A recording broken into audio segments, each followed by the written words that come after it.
What's up, guys? Welcome to episode 19 of my Puckpedia Mock GM Offseason series. We got the New York Rangers here in this episode, coming into the offseason with almost $14 million in cap space. The NHL draft just happened, just wrapped up yesterday, so not a big draft for the Rangers because they didn't have a first-round pick. And it wasn't just in general, it wasn't that crazy of a draft. A few guys, got picked high in the first round, and then a few guys slid, but that kind of usually happens.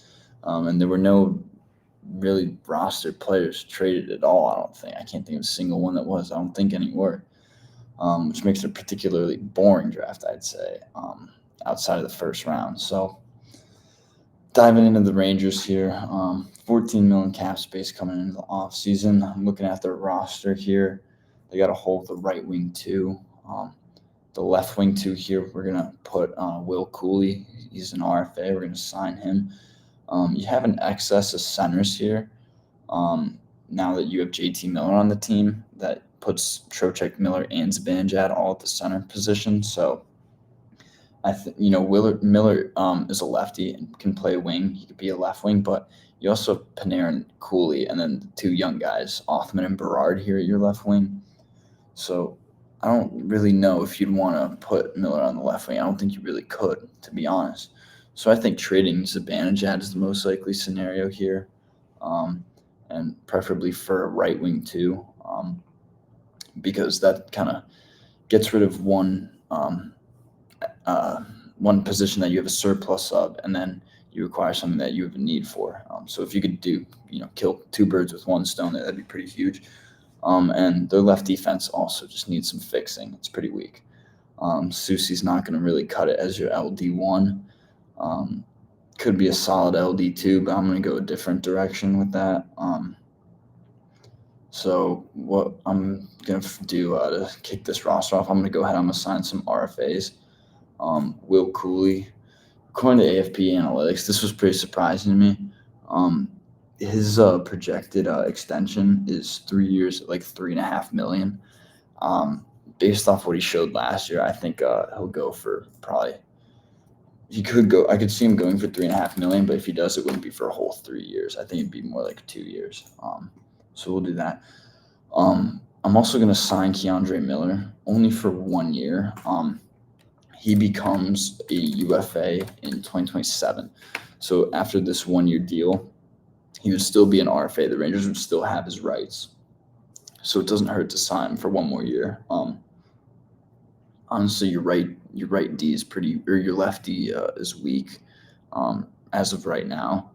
And he's young, and you have a lot of young guys on this team. You have your older guys with like Trocheck, Miller, Zibanejad, Panarin, whatever. But you also have your younger guys. You have a lot of young guys on this team, especially guys like Perreault, Othman, Berard. We're kind of all just coming into the NHL now. So I think Miller for 1 year here wouldn't be crazy. It gives him one more shot in New York, kind of to prove, to prove to them that he's a good enough player to stay there, and that give him a reason to want him, right? And I'm also going to sign Arthur Kaliev here for some depth. So looking at the roster now, that puts Miller at the LD2, Cooley at the left wing too.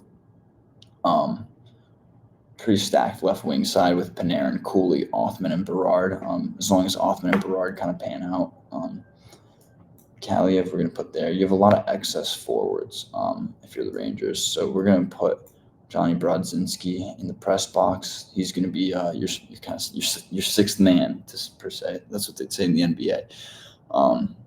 Just fill in for injuries and, kind of be the next guy up, I guess. So after those moves, we have $5 million cap space. So I kind of want to clear some cap space for the Rangers here. So I'm going to trade away both Parson and Carrick. They could really go to either team for pretty much anything. Doesn't matter. So we'll just put a little note there that says anywhere. And then I think Parson will probably go for like a fifth or something. So same as the last one. Anywhere. Doesn't matter. And then bang, free up some cap space just like that. So that now leaves us with pretty much $7.5 million.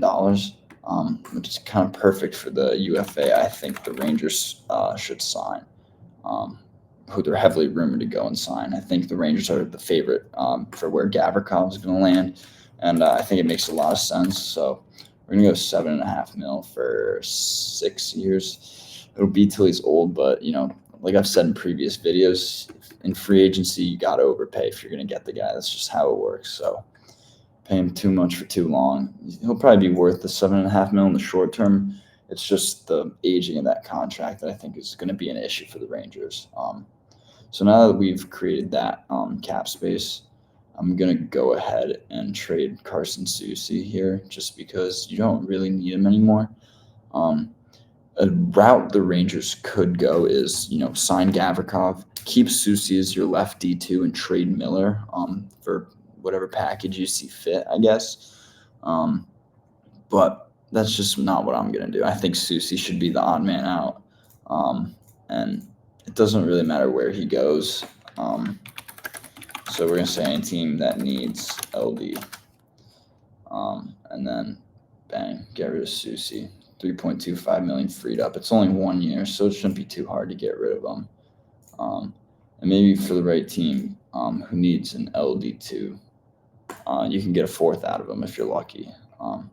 He won't be a dump for the Rangers. You won't have to attach a pick to dump him because he could be serviceable to multiple other teams. So the next player I'm going to go ahead, I'm going to trade here is Mika Zibanejad because, again, you kind of need a right wing too, and now you have more than enough top 6 centers.